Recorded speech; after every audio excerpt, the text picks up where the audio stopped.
السلام عليكم ورحمة الله وبركاته. مساء الخير على حضراتكم في قول كورة.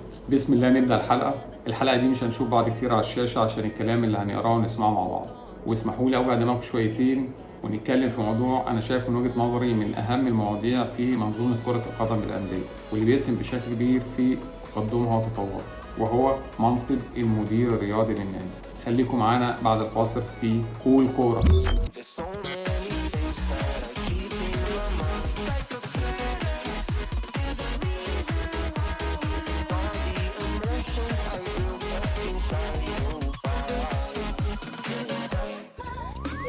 ورجعنا لكم تاني في قول كورة.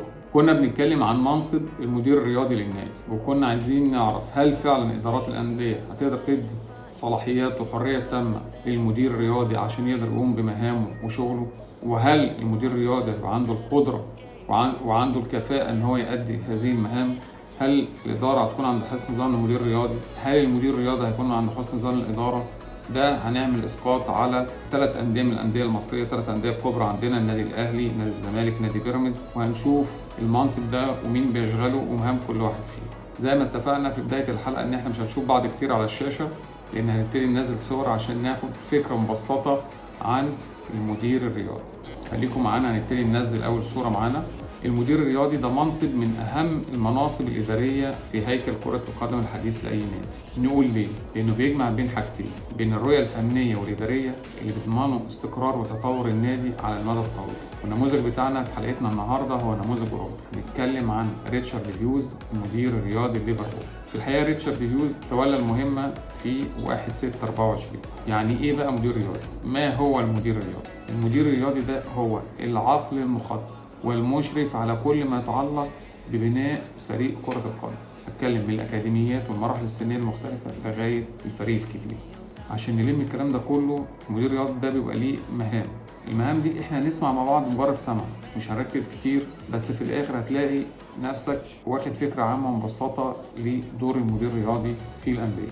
نقول بقى ريتشارد هيوز بيعمل ايه؟ المدير الرياضي لليفربول. مهام المدير الرياضي: أول مهمة من مهامه بيحط الاستراتيجيات الرياضيه العامه، يعني بيجي يحط خطه تطوير شامله للفريق الاول في اكاديميات الشباب. طب بيعمل ايه تاني؟ بيحدد فلسفه لعب موحده على مستوى النادي، يعني النادي من اول مرحله سنيه لاخر مرحله سنيه بيقول ده فلسفه اللعب بتاعت النادي، ده شكل النادي، ده طريقه لعب النادي.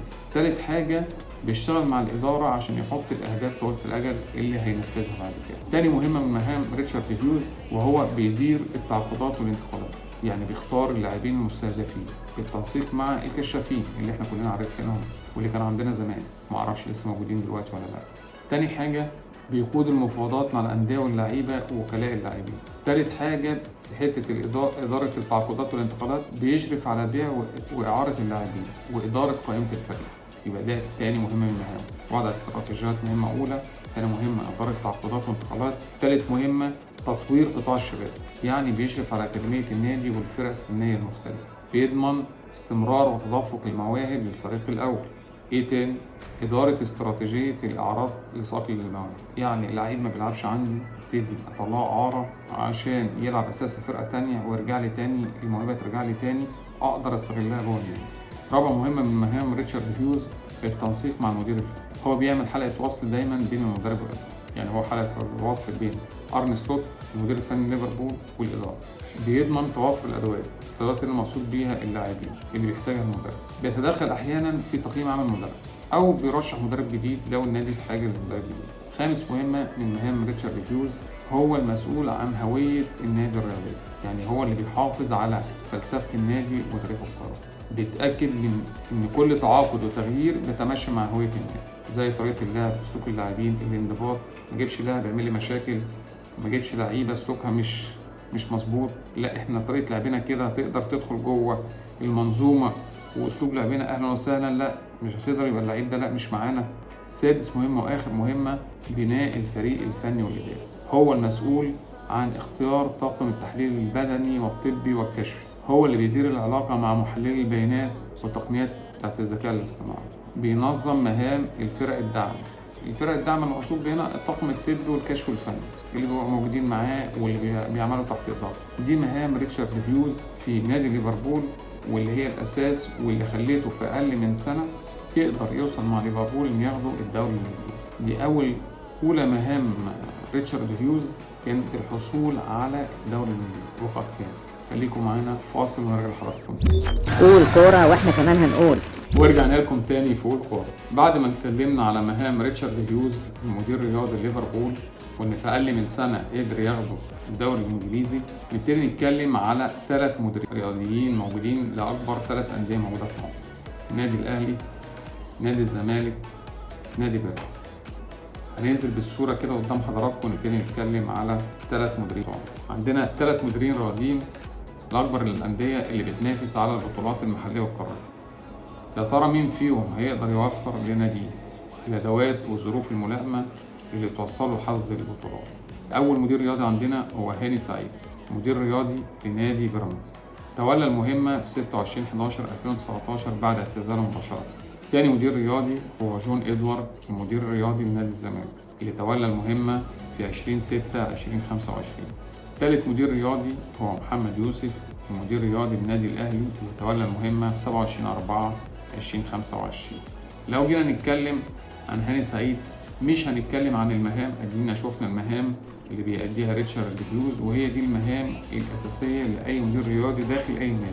الفكره كلها تبقى الاداره بتديله حريه عشان يقدر يحقق المهام ديت، هو عنده القدره وعنده الموهبه اللي يحقق المهام ديت. هي دي المعضله دلوقتي. هنتكلم عن هاني سعيد. هاني سعيد المدير الرياضي لبيراميدز، تولى المهمه في 26/11/2019 بعد قرار اعتزاله مباشره. كانت انجازاته وصافة الكونفدرالية الإفريقية 2020، وصافة كأس مصر 2021-2022، لقب كأس مصر 2023-2024، لقب دوري أبطال أفريقيا 2024-2025. تاني مدير فني معانا هنا هو جون إدوارد، المدير الرياضي للزمالك، اللي تولى المهمة في 20/6/2025.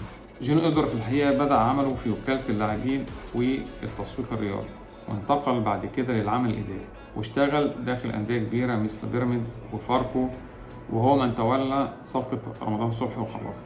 وبرضه كان قبل كده وكيل لعلي معلول، وهو اللي اكتشف موهبة إمام عاشور.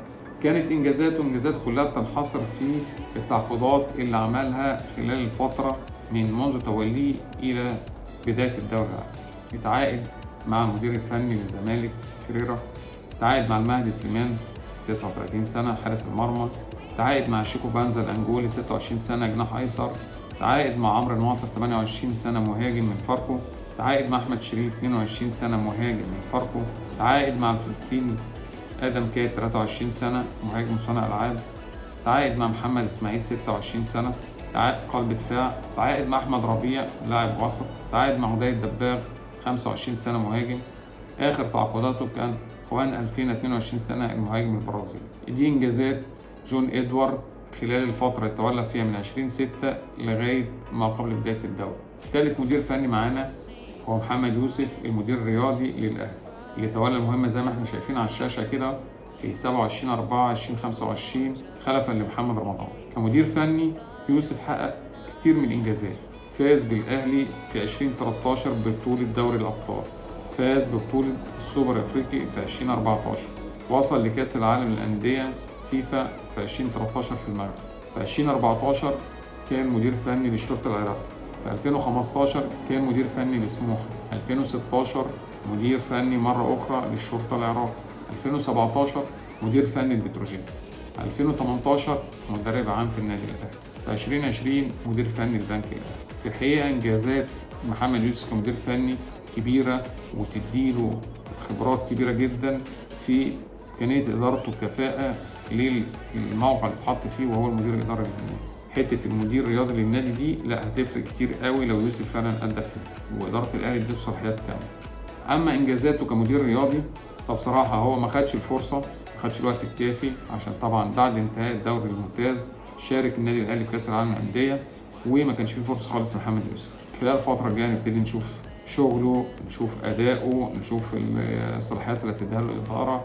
مطلوب فعلا كل الدعم من الإدارة ومن الجماهير لمحمد يوسف لإنجاح المهمة دي.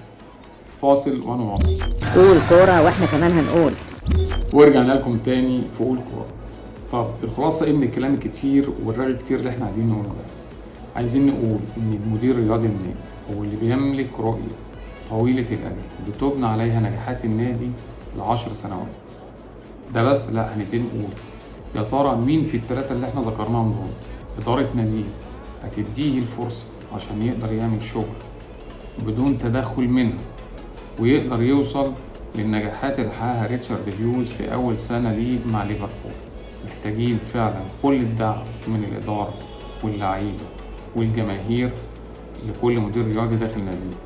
عايزين دعم كامل لهاني سعيد في بيراميدز، دعم كامل لجون إدوارد في الزمالك، دعم كامل لمحمد يوسف في النادي الأهلي، عشان نقدر نشوف فريق قوي في كل نادي يسهم بشكل كبير في بناء منتخب قوي. شغل المدير الرياضي للنادي ينعكس دايما على المنتخبات الوطنية في المراحل السنية المختلفة. فاحنا هنقول تاني، مين يا ترى إدارة ناديه هتديه الحرية الكاملة متدخلش في شغله عشان يقدر يعمل شغله، ومين من الثلاث مديرين الفنيين دول هيبقى عنده الموهبة وعنده القدرة وعنده الكفاءة إن يكون في الموقع ده، موقع منصب المدير الرياضي في ناديه، ويقدر يحقق الطموحات اللي بيتمناها، يقدر يؤدي مهامه بدون تدخل، يقدر ينفذ فكره.